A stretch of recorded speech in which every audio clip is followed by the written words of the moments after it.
A job where you fly around the country every day sounds pretty good, right? Well, until a few hours ago, that's what the Today Show's weather team thought, until they heard a loud bang as their Qantas plane took off from Sydney.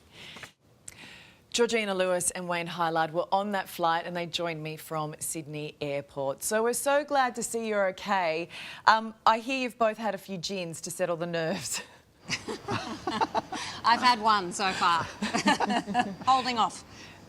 How are you feeling? To be honest, I'm feeling a little bit shaken. Wayne, what about you? I'm quite fine after the experience of living in the Northern Territory in light planes.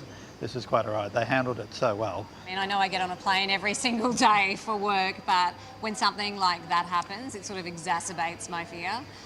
So yeah, I am honestly a little bit shaken. Yeah, and that's so understandable. I mean, it's an ordeal, right?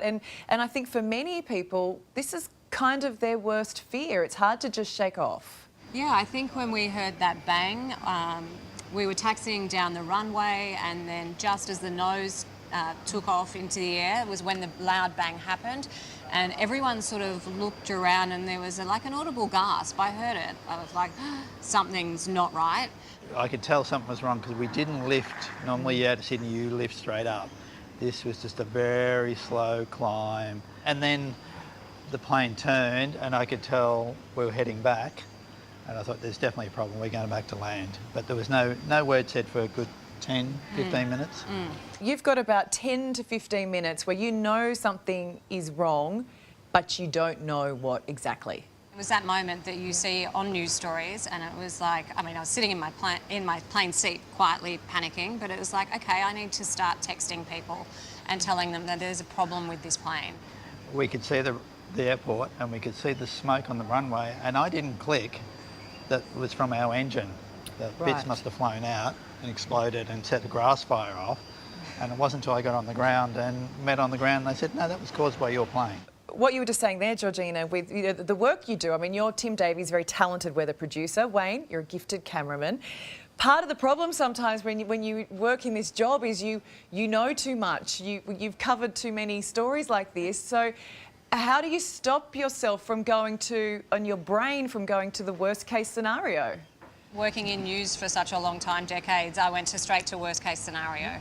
I was like, this isn't good, something's blown, we need to get back on the ground, they've got to dump fuel for us to safely land, there's an entire plane load of passengers, there wasn't a spare seat, so everything was going through my head, Ellie. I can imagine. And when the crew did finally address you, what did they say? Oh, they just basically said we've had an engine blowout, the right engine's blown out, but it's all under control and we're just going to land, and emergency vehicles will be following us, but don't panic, that's a standard procedure. Okay, so explain that feeling when you touched down safely. I mean, I was overjoyed, honestly. Everyone started clapping, there was cheering, just everyone was applauding. And I was just, the smile on my face couldn't have been bigger. Okay, I think this question's probably more for you, Georgina, because it sounds like, Wayne, as always, you were cool as a cucumber, none of this bothered you, whatever, just another day on the job. But I want to know, Georgina, how are you going to go getting on a plane after that when your job involves so much flying? Don't they say you got to get back on the bike and just keep going? Just got to get back on that plane. I think a couple of gins in the lounge before I get on the plane is going to help me, but I have to do it. It's work.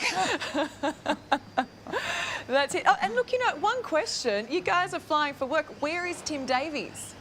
He wasn't on our flight, conveniently. We're glad that everyone is safe. And when you do get home to your families in Brizzy, give them an extra big cuddle, won't you? Thanks, guys. Thank you. Good on you, Wayne.